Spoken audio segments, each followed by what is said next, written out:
Well, I think that one thing is very clear. The way in which they were attacked in Los Angeles by the police with this massive violence has to be challenged, has to be attacked. And we identify completely with the campaign against police repression in that respect, because we know that we can also be victims of the same kind of attack.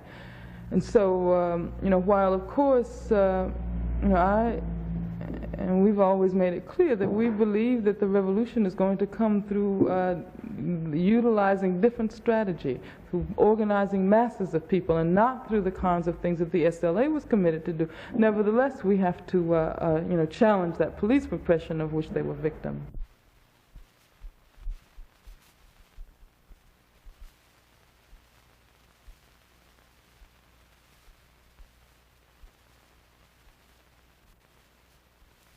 In every form, North Carolina represents a microcosm in repression and in racism.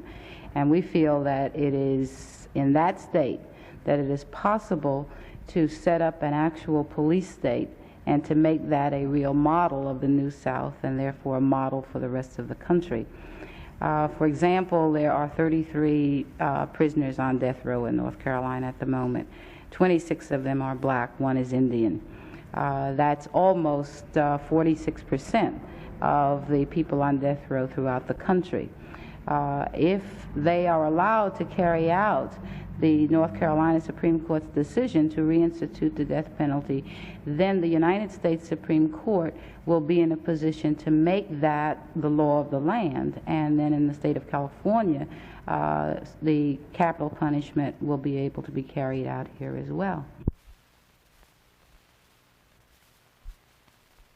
The problem appears to be that there's no organization. There is no way to make that interest and that concern felt and seen. And I think that at this particular historical moment in our country, we have to be very much concerned with building organizational forms. If we don't, we may very well be facing an era of extreme repression, an era of intensified racism, and I think that we are beginning to see the beginnings of that now.